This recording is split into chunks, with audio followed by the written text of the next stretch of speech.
তো আপনারা এসেছেন সবাই কোরআনের পাখির টানে। কোরআনের পাখির সঙ্গে এখানে আপনাদের কারো তো কোনো রক্তের সম্পর্ক নেই আছে? তাহলে তাকে আপনারা কেন ভালোবাসেন? কোরআনের জন্য। আর তিনিও তার জীবনটা গঠন করছেন কোরআনের জন্য, এবং তিনি নিজে কোরআন বুঝছেন, কোরআন অনুযায়ী আমল করছেন, এবং আমাদেরকেও কোরআন অনুযায়ী আমল করার জন্য বলে গেছেন। এবং 50টি বছর তিনি পৃথিবীর বিভিন্ন দেশে, প্রায় 52টি দেশ ঘুরে ঘুরে তিনি কোরআনের দাওয়াত দিয়েছেন।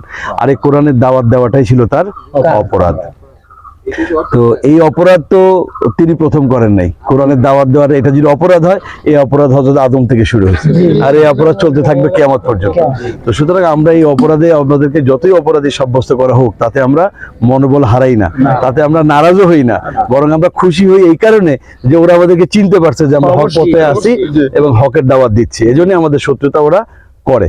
তো যাই হোক, এখন আমার বক্তব্য হলো যে যদি কোরআনের পাখিকে আমরা ভালোবেসে থাকি, তার জন্য আমাদের হৃদয়ে যদি কোনো টান থেকে থাকে, তাহলে সেটা একমাত্র কোরআনের জন্য। যদি কোরআনের জন্যই হয়, তাহলে আমাদের উচিত হবে, দায়িত্ব হবে যে যে দিনের জন্য, যে দিনে আন্দোলনের জন্য তিনি তার জীবনে 13টি বছর কারাগারে কষ্টের দিনাপদ করেছেন, যে 13টি বছর কারাগারে থাকার পর তাকে পরিকল্পিতভাবে সরকার হত্যা করেছে, যে দিনী আন্দোলনের জন্য, যে দিনের জন্য, আমাদেরকেও সেই দিনের পথে, দিনী আন্দোলনের পথে অগ্রসর হতে হবে। যদি আমরা সত্যি ভালোবেসে থাকি, তাহলে ওই পথে আমাদের অগ্রসর হতে হবে। আর যদি আমরা না আগাই, তাহলে বোঝা যাবে তার পথটা ভুল ছিল। এখন বিবেচনা আপনারা করেন, তার পথটা ভুল ছিল না সঠিক ছিল? তাহলে সঠিকই যদি থাকে, তাহলে সেই পথে আগানো আমাদের জন্য এখন ফরজ হয়ে গেছে। কারণ তিনি কোনো অন্যায় করেন না, তিনি আল্লাহ সার্বভৌমত্বের দিকে মানুষকে আহ্বান করছেন, আল্লাহর দিকে আহ্বান করছেন, রাসূলের পথে মানুষকে আহ্বান করেছেন। তা আমাদের এখন দায়িত্ব হবে এই ভালোবাসার জন্যই, এই ভালোবাসাটা যেন দুনিয়াবি না হয়, এই ভালোবাসা যেন জান্নাতমুখী হয়, জান্নাতে যেন আমরা তার সঙ্গে একসঙ্গে থাকতে পারি। এই জন্যই এই পথে আমাদের যত বেশি সম্ভব অগ্রসর হতে হবে। তো আল্লাহ তাআলা আমাদের সবাইকে কবুল করেন। আর আপনারা এত কষ্ট করে এত দূর এত পথ পাড়ি দিয়ে এসেছেন, এতগুলি মানুষ, আপনাদের সবাইকে কৃতজ্ঞতা জানাই, ধন্যবাদ জানাই। আর বেনাপোলবাসীকে আমাদের পরিবারের পক্ষ থেকে সালাম জানাই, আমাদের এলাকা জিয়ানগরবাসীর পক্ষ থেকে সালাম জানাই, কৃতজ্ঞতা জানাই। আপনারা এসছেন, খুব খুশি হয়েছি। তো আমরা আরো বেশি খুশি হব যখন জানবো বেনাপোল ইসলামী আন্দোলন একটা দুর্গ হয়ে গেছে, এবং সেটা যেন আপনাদের মাধ্যমে হয়। আল্লাহ যেন সেই তৌফিক আপনাদেরকে দান করেন। আমা তৌফিক ইল্লা বিল্লাহ। আসসালামু আলাইকুম ওয়া রাহমাতুল্লাহ। আপনার কি নাম? তরিকুল ইসলাম। তরিকুল ইসলাম।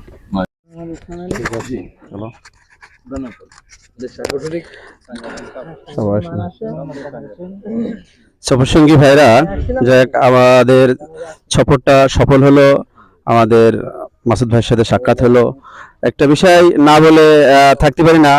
আল্লামা সাইদী সাহেব বলছে যে পৃথিবীতে মা শব্দর ভাষাটা এমন একটা ভাষা যা তামাম পৃথিবীর মধু। আজকে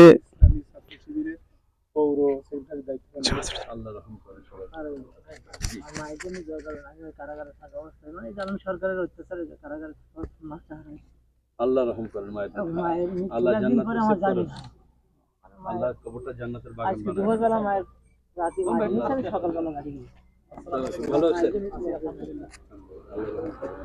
ঠিক আছে, ফিয়ামানি, আপনার বোধহয় দীর্ঘ পথ যাবেন, আবার 3 সাল আপনি খাওয়া দাওয়া করে যান। আলী হাসান মুজাহিদ সাহেব ওখানেও যাবেন।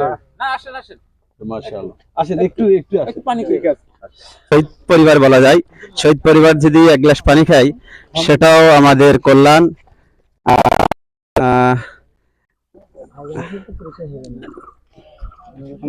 আমি সুপার রাজাপুর মাদ্রাসা হাজীগঞ্জ ভাই, আমি এখানে সহসভাপতি ছিলাম। আমি এখানে 12 বছর প্রিন্সিপাল। আপনার এই কলেজের উনি বললেন যে মাসুদ ভাই আছে। ছোট্ট একটি গ্রাম, যে গ্রামে জন্ম আল্লামা সাইদী, ছোট্ট একটা নাম, যেখানে উনি বলছে যে মা একটা শব্দ তামাম পৃথিবীর মধু। আজকে সেই এবং মা শব্দের সাথে জড়িত আল্লামা সাইদী তামাম পৃথিবীর সাথে আজকে তার জড়িত। আল্লাহ পাক কবুল করুক। আল্লামা সাইদী হয়তো ওনার সেই শাহাদাত আল্লাহ পাক শেষ বলেই ওনার বরাদ্দ রেখেছিলেন।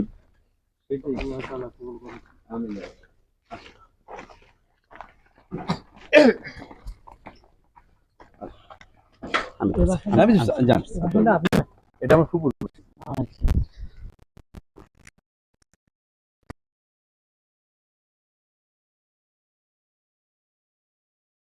সবাই এক এক করে ঢুকি, এক এক করে যাই, যেহেতু আমাদের একটা সৌভাগ্য যে আমরা মজলুম পরিবার, মজলুম ফ্যামিলির সাথে আমরা এখানে তাদের সাথে সাক্ষাৎ কিংবা যাই খাদ্যিক শহীদ পরিবারের সাথে আমাদের সাক্ষাৎ হচ্ছে, যেটা দেখছে নিয়ামত সম্পূর্ণ। এই জন্য আমরা খুশি করে আদায় করি, শুকরিয়া আদায় করি আল্লাহর কাছে। কষ্ট করে খাটে উঠে বসেন, আসেন।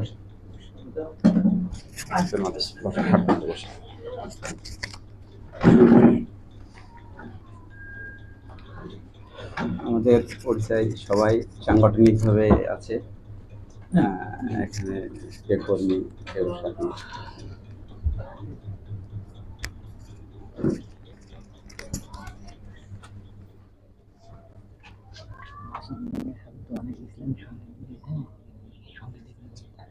আপনি বলবেন?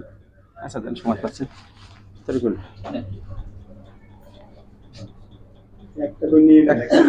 আসেন আসেন আসেন। পানি হলে পানি, এই পানি খান। তোমার নেট চালু করা আছে? কথা বললে হচ্ছে ওই কথা বলে। ফোন দিয়ে আছে জানা। যাক, আমরা মজলুম শহীদ পরিবারের থেকে আমরা যেটা খুশি করি এটা করি, আর খালি মুখে না থেকে এ পর্যায়ে আমাদের একটা ছোট্ট ইসলামী সঙ্গীত নিয়ে আসছে আমাদের উসমান ভাই। উসমান ভাই, কেমন আছেন? নিন। আপনি বলতে পারেন, হ্যাঁ। আসতে পারে বাড়িতে এখনই, সাথে যদি আপনার সাথে যদি রাজ্জাক ভাই, কি বলে, রাজ্জাক ভাই বা নাসির ভাই বা কাউকে নিয়ে আসতে পারলে বেশি ভালো হয়। একটু জরুরি কথা ভাই, বুঝছেন শরীফ ভাই?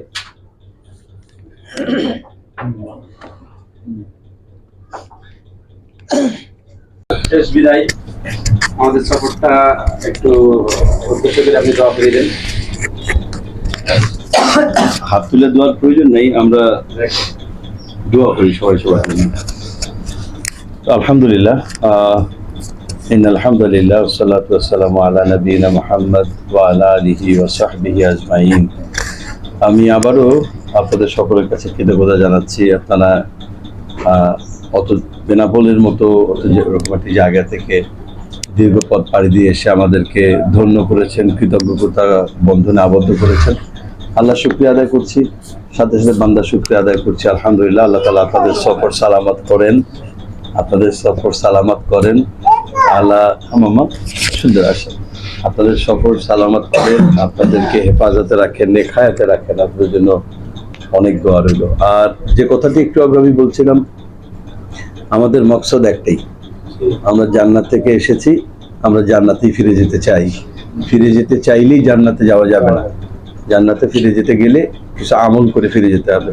আল্লাহ রাব্বুল আলামিন যে আমল করলে আল্লাহ রাজি খুশি হন এবং জান্নাতের জন্য আমরা উপযোগী হতে পারি, এমন আমল যেন আল্লাহ তাআলা আমাদের করার তৌফিক দান করেন। আর বাধা আসবে, বিপত্তি আসবে। আল্লামা সাঈদী এই দুনিয়ার প্রথম ব্যক্তি না যিনি ইসলামের জন্য কষ্ট স্বীকার করেছেন। পৃথিবী সৃষ্টির পর থেকেই হকপন্থী যারা ছিল তাদের উপরে এই জুলুম নির্যাতনটা তাদের উপরে অবধারিত ছিল।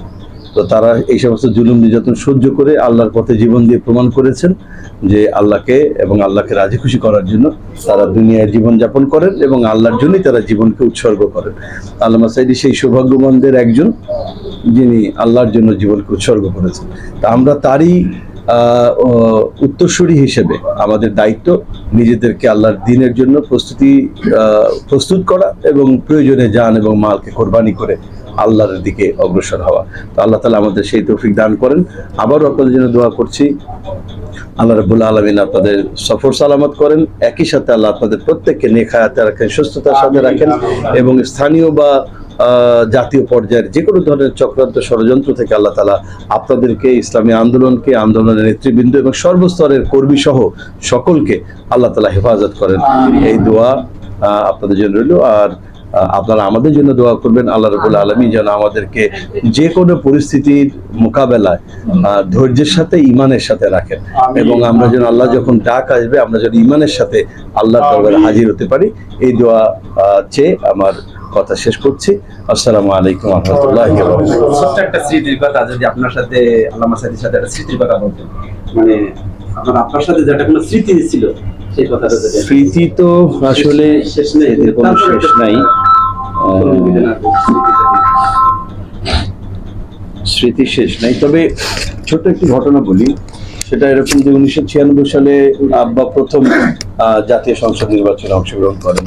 তো তখন তো এখনকার মতো এত সোশ্যাল মিডিয়া বা এই ধরনের সুযোগ সুবিধা ছিল না, এমনকি টিএনটি ফোনও কম ছিল, মোবাইল তো ছিলই না। তো নির্বাচনে অংশগ্রহণ করার পরে নির্বাচনে হয়ে গেল, ফলাফলের জন্য ফলাফল গণনার মধ্যে ছিল সকল মানুষ, প্রার্থী যারা এবং প্রার্থীর অনুসারী ভক্ত অনুরক্ত যারা ছিল বিভিন্ন দলের, তারা সবাই জেলা প্রশাসন কার্যালয়ে ভিড় জমানো ছিল, সবাই উদ্বেগ উৎকণ্ঠার মধ্যে ছিল। ঠিক ওরকম একটি সময় সকলে উপস্থিত, সকল প্রার্থী উপস্থিত, সকল প্রার্থীর ভক্ত অনুরক্ত বা অনুসারী কর্মীরা উপস্থিত, কিন্তু একজন মানুষ সেখানে অনুপস্থিত ছিলেন, তিনি হলেন আল্লামা সাঈদী।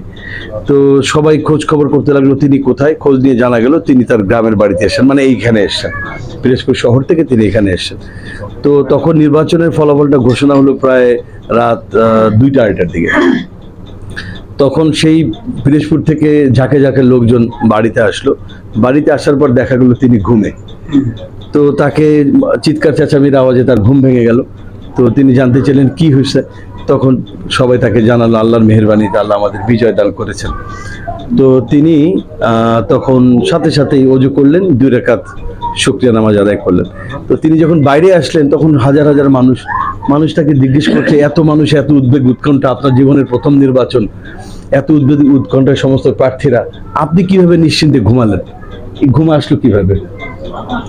তখন তিনি বললেন যে আল্লাহর উপরে তাওয়াক্কুল যদি থাকে কোনো বান্দার, সে বান্দার জন্য কোনো কিছু উদ্বেগ উৎকণ্ঠা থাকে না, কারণ বান্দার চেষ্টা পর্যন্ত করে, এর পরবর্তী কাজ তো আল্লাহর। তো আমি আমার আল্লাহর উপরে সেই কাজ ছেড়ে দিছি।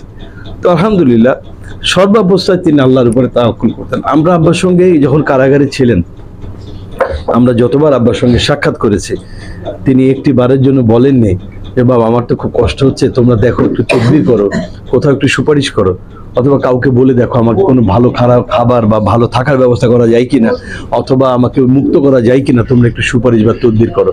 আল্লাহর কসম তিনি একটা বারের জন্য বলেননি। বরং আমরা যখনই বলতাম আব্বা কষ্ট হয় কিনা বা আমাদের কিছু করণীয় আছে কিনা, তিনি বলতেন যে আমি ঈমান এনেছি, এই কথাটা হাজার কোটি মানুষকে বারবার বলেছি, ঈমানের পরীক্ষার কথা আমি মানুষকে বারবার শুনিয়েছি।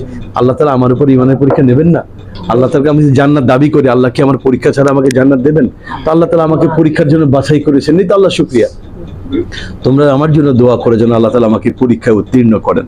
তো আলহামদুলিল্লাহ এই মানুষটার আদর্শবান একজন মানুষ ছিলেন, সৎ একজন মানুষ ছিলেন। সন্তান হিসেবে আমি সাক্ষী দিচ্ছি তিনি নিরপরাধ ছিলেন, নির্দোষ ছিলেন। আমার জ্ঞান হওয়ার পরে আমি দেখিনি তিনি কখনো কোনো মানুষের সঙ্গে কোনো মিথ্যা কথা বলেছেন, কোনো প্রতারণামূলক ছলনামূলক কথা কাউকে বলেছেন আমি আমার নিজ কানে শুনিনি, আমি দেখিনি, কেউ কোনোদিন বলেওনি।